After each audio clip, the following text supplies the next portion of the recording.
గతమే గట్లాయి ఈసారి మాత్రం మునుపటి లెక్క ఉండదంటోంది ఇజ్రాయెల్. గుంపుగా వస్తారో విడివిడిగా వస్తారో తేల్చుకోవాల్సింది మీరేనంటోంది. సింహం సింగిల్ గా వస్తుందంటూ మిడిల్ ఈస్ట్ కంట్రీస్ మీద తొడగొడుతోంది ఇజ్రాయెల్. పాలస్తీనాతో మొదలైన గొడవ అక్కడితో సమసిపోలేదు. హమాస్ తమ తలపడితే దాని అంతు చూసింది. ఆ తర్వాత ఇరాన్కు చావు భయం ఏంటో చూపించింది. లేటెస్ట్ గా లెబనాన్ టెర్రరిస్ట్ గ్రూప్ హెజ్బొల్లా పనిపట్టింది.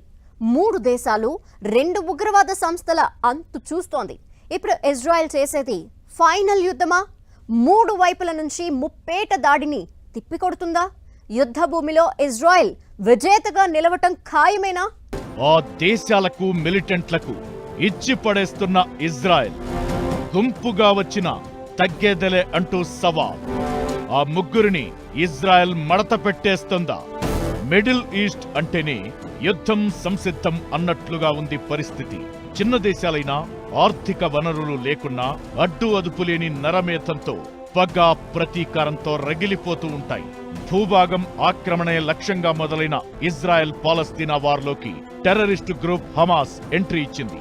ఆ తరువాత హమాస్ టాప్ లీడర్లను ఖతం చేస్తూ వచ్చింది ఇజ్రాయెల్. ఇరాన్లో ఉన్న Hamas political bureau chairman Ismail హనియాను టెహ్రాన్లో మట్టుబెట్టింది. దాంతో ఇజ్రాయెల్ మీద ఆగ్రహంతో రగిలిపోయింది ఇరాన్. అంతకు ముందే ఇరాన్ రాయబార కార్యాలయం మీద ఇజ్రాయెల్ దాడి చేయడం కూడా రచ్చకు దారితీసింది. దీంతో ఈ ఏడాది ఏప్రిల్లో ఇజ్రాయెల్ మీద దాడి చేసింది ఇరాన్.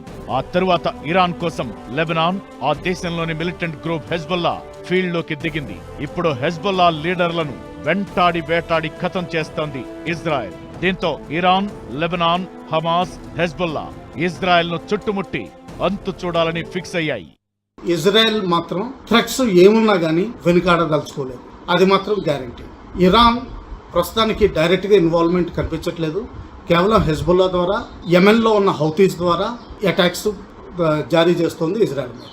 హెజ్బుల్లా కుట్రలను పసిగట్టిన ఇజ్రాయెల్ ఈ మధ్య పేజర్లు, వాకీటాకీలను పేల్చేసింది. అంతేకాదు లెబనాన్లోని పలు ప్రాంతాల్లో ఇజ్రాయెల్ అటాక్ చేసింది. ఇజ్రాయెల్ దాడిలో దాదాపు 500 మంది చనిపోయారు. 2006 నుంచి మిలిటెంట్ సంస్థ హెజ్బొల్లా నిర్మించిన రహస్య ప్రదేశాలను కూల్చివేస్తోంది ఇజ్రాయెల్. వైమానిక దాడికి ప్రతీకారంగా ఇజ్రాయెల్ పై హెజ్బొల్లా దాదాపు 200 రాకెట్లను వదిలింది. వాటిని ఇజ్రాయెల్ ఐరన్ డోమ్ సిస్టమ్ ఆకాశంలోనే పేల్చేసింది. దీంతో ఇజ్రాయెల్ లెబనాన్ మధ్య భీకర యుద్ధం సాగుతోంది. ఇక ఇజ్రాయెల్ పై ఇరాన్ అటాక్స్ కొనసాగుతూనే ఉన్నాయి. హమాస్ కూడా దాడులు ఆపడం లేదు, అయినా తగ్గడం లేదు ఇజ్రాయెల్. శత్రువు ఏ వైపు నుంచి వచ్చినా, ఏ రూపంలో వచ్చినా ఇచ్చి పడేస్తోంది. తమ మీద దాడి చేస్తే కౌంటర్ ఇవ్వడమే కాదు, తాము టార్గెట్ చేసిన వారిని ఓ మూలన ఉన్న ఫసక్ అనిపిస్తుంది. ఇజ్రాయెల్ దాడి అంటే అదో ఉపద్రవం. ఎప్పుడు ఏం జరుగుతుందో ఎవరికీ అంతుబట్టడం లేదు. క్షణాల్లో మేఘమే వచ్చి కింద పడిందా అన్నట్లుగా నిమిషాల వ్యవధిలో బీభత్సం సృష్టిస్తూ ఇరాన్, లెబనాన్ వెన్నులో వణుకు పుట్టిస్తోంది. నరమేధాన్నే నమ్ముకున్న హమాస్, హెజ్బొల్లా అయితే గన్ పట్టుకోవాలంటేనే గజగజ వణికిపోతున్నాయి. తమ చేతిలో ఉన్న ఏ వస్తువు ఎప్పుడు పేలుతుందో, తాము ఉన్న చోట ఏ అటాక్ జరుగుతుందో తాము మాట్లాడుకునేదంతా ఇజ్రాయెల్ వింటుందేమోనన్న ఆందోళన ఇరాన్, లెబనాన్ ప్రతినిధుల్లో కనిపిస్తోంది. ఇప్పటికే హమాస్ పరిస్థితి ఆగమాగమైపోయింది. టాప్ లీడర్లు ఖతమయ్యారు. ముందుండి నడిపించే నాయకుడు లేరు. ఒకవేళ ఎవరైనా నాయకత్వ బాధ్యతలు తీసుకోవాలన్నా మొసాద్ భయం వెంటాడుతోంది. ఎక్కడో ఉండి మాస్టర్ ప్లాన్ వేయాలన్నా తామున్న చోటుకు వచ్చి ఇజ్రాయెల్ స్పై ఏజెన్సీ ఊచకోత కోస్తుందని గజగజ వణికిపోతున్నారు హమాస్ మిలిటెంట్లు. ఇప్పుడు హెజ్బొల్లా వంతు వచ్చింది. వాళ్లైతే మాటల్లో వర్ణించలేనంత దారుణమైన పరిస్థితులను ఎదుర్కొంటున్నారు. ఇప్పుడు మిడిల్ ఈస్ట్ లో యుద్ధం క్లైమాక్స్ కు చేరినట్టు కనిపిస్తోంది. ఇప్పటి వరకు ఒంటరిగా పోరాడుతూ వచ్చిన ఇజ్రాయెల్ ఇప్పుడు అటు హమాస్ కు, ఇటు హెజ్బొల్లాకు, సేమ్ టైం ఇరాన్, లెబనాన్ కు ఇచ్చి పడేస్తోంది. ఇదే ఫైనల్ వార్ అయితే ఆ 3 దేశాలు, 2 మిలిటెంట్ గ్రూప్ల కథను ముగించేసేలా మాస్టర్ ప్లాన్ ఇంప్లిమెంట్ చేస్తోంది ఇజ్రాయెల్. తమ ప్రత్యర్థి దేశాలు, టెర్రరిస్టు గ్రూప్ల మీద ఇజ్రాయెల్ పైచేయి సాధిస్తుందా? తుది పోరులో విజేతగా నిలుస్తుందా? ఆ ముగ్గురి ఉమ్మడి కుట్రలను ఫేస్ చేస్తుందా అనేది ఆసక్తికరంగా మారింది. ఒక్కనాటి పగ కాదు, ఈనాటి ప్రతీకారం కాదు. దేశాలు చిన్నవే, జనాభా కూడా తక్కువే, విస్తీర్ణం కూడా అంతంత మాత్రమే. కానీ ఇరాన్, ఇజ్రాయెల్ సైనిక సామర్థ్యమే ఎక్కువ. వీటికి తోడు హెజ్బుల్లా, హమాస్ బలగం కూడా మిడిల్ ఈస్ట్ యుద్ధ పరిస్థితుల్ని మార్చేస్తుంది. పకడ్బందీ వ్యూహం, పక్కా స్కెచ్తో ఇజ్రాయెల్ వార్ చేస్తుంటే ప్రతీకారమే లక్ష్యంగా ఇరాన్, లెబనాన్ అటాక్కి దిగుతున్నాయి. క్షణాల్లో దాడి చేసే మిసైల్స్, డ్రోన్లని ఇరాన్, లెబనాన్ నమ్ముకుంటే టెక్నాలజీతోనే టెంపర్ చూపిస్తోంది ఇజ్రాయెల్. యుద్ధ భూమిలో ఎవరి బలం ఎంత? ఆ దేశాలపై ఇజ్రాయెల్ పై చేయి సాధించబోతోందా? ఇజ్రాయెల్ రివెంజ్ అంటే ఖతం చేసుడేనా?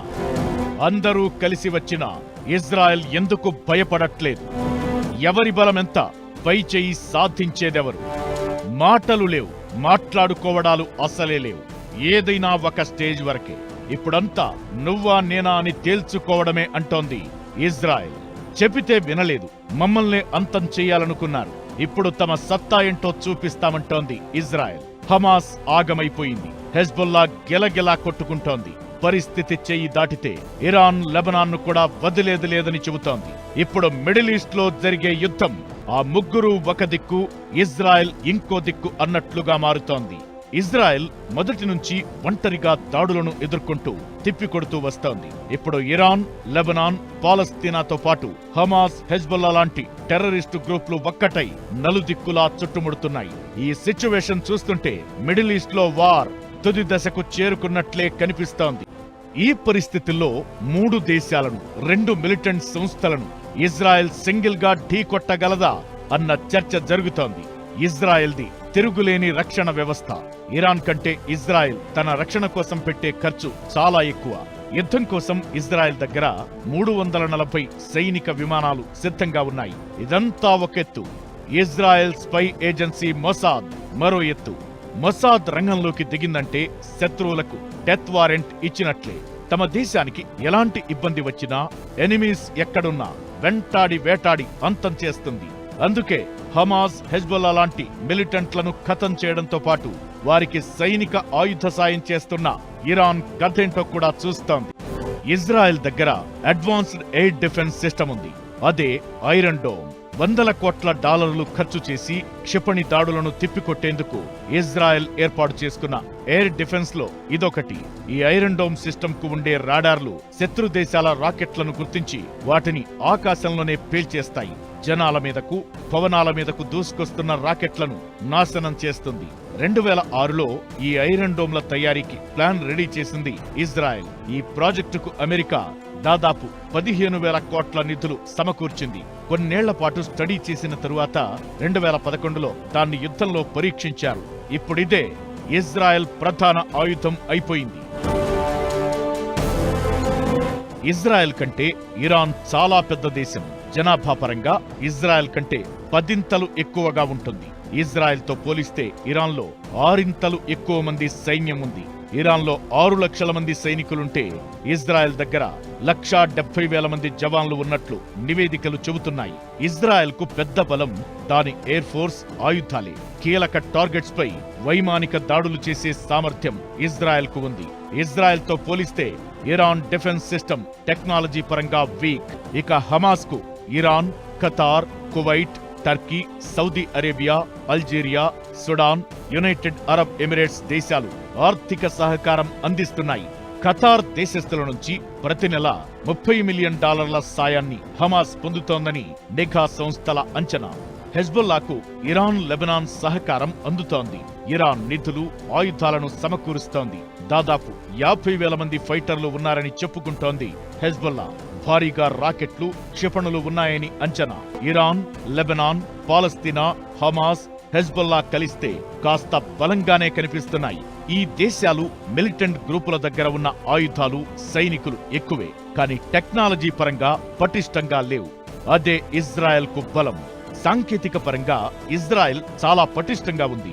ఇంకా బయటి ప్రపంచానికి తెలియని ఆయుధ వ్యవస్థను ఇజ్రాయెల్ సిద్ధం చేసుకుని పెట్టుకుందన్న ప్రచారం ఉంది. టెక్నాలజీతో ఇజ్రాయెల్ తన మాస్టర్ మైండ్ కు పని చెబితే మిడిల్ ఈస్ట్ కంట్రీస్ కు చుక్కలే అంటున్నారు డిఫెన్స్ ఎక్స్పర్ట్స్.